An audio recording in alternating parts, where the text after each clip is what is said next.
I'm standing here with Chet from Valve. Exactly what are you doing here at IEM?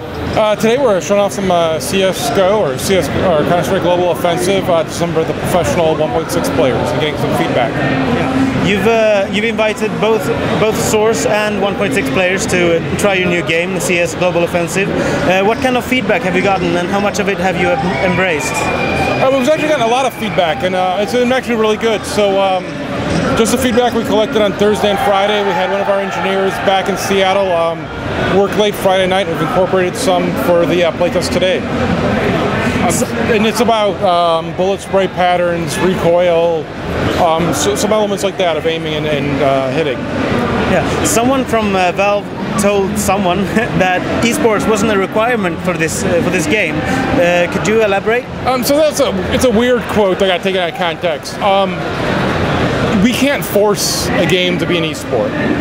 We can't go to ESL and go, you have to play this, you can't play 1.6 anymore. You know, there's a whole ecosystem built up around 1.6 tournaments, leagues. That's really cool. We can't say you're not allowed to do that anymore, right?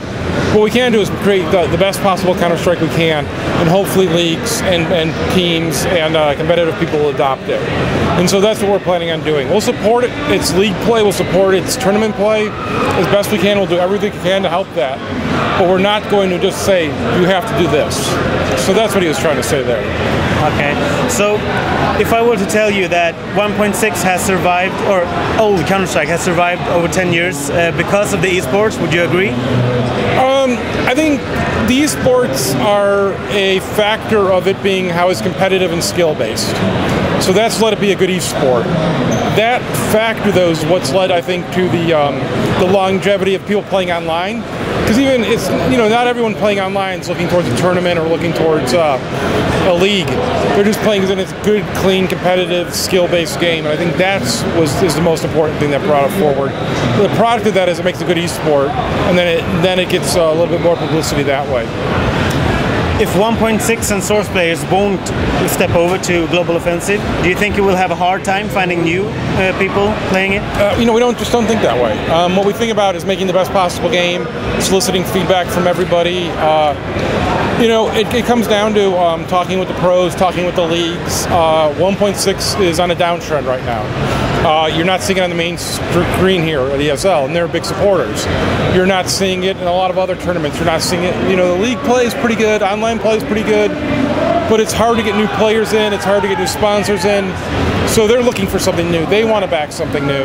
But again, we're all going to be looking at the players as well, because it's a whole ecosystem that creates all of that. It's just not one group that can move it.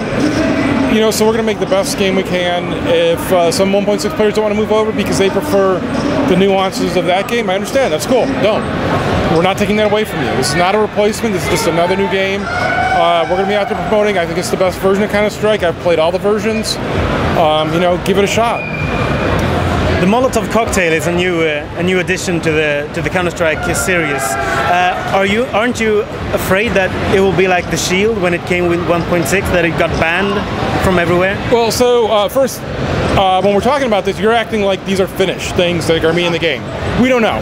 The beta's going to open up. We're getting feedback from players, feedback from pros here. We'll decide with everybody what becomes Counter-Strike Go, right? There's too much pedigree, too much history here to just ignore people. And if we've done anything in the past 5 years of Counter-Strike, we've been really bad at engaging the community, really bad at engaging the players, really bad at engaging the tournament runners, the leagues, and everything else. So we're trying to fix that. So we'll see what happens.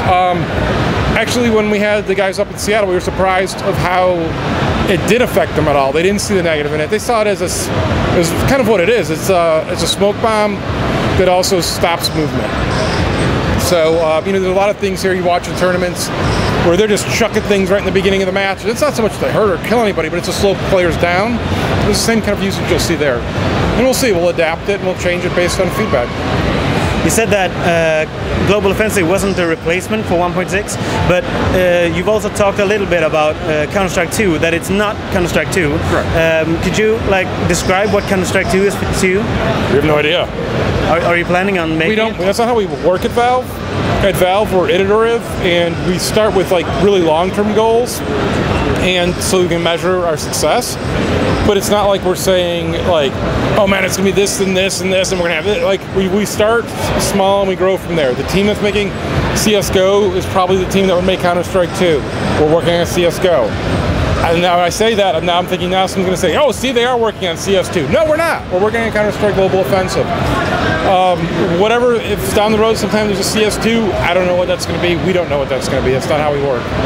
I bet you've heard about the Source mod called ProMod. Have you ever thought about doing something similar? They've looked at some of the problems in a different way. Honestly, for most people sitting on the outside, I think if you look at that game and you look at CSS, they're not going to see the difference. Gameplay is the most important thing, but to help sell the gameplay to the leagues, to the sponsors, to the players, to the viewers, it's also got to look good. And so that's one of the things we're doing. Now, it's great to sit there in the forums. I know someone's going to be like, oh, see, they're taking graphics over gameplay. Hey, guess what? I was around when Counter-Strike first started. It looked good. At the time, it looked super good. Min and Jess didn't make an ugly game on purpose. They made a game at the time, making it the best-looking game at the time because that's how you attracted players. Over time, it's not looking very good. It's stood the test of time because it's gameplay. We understand that, but you've got to get new players in, you've got to have it look good. Well, good luck with the development of the new game, and hopefully I'll get you play it soon. Excellent. Well, thanks for talking to me.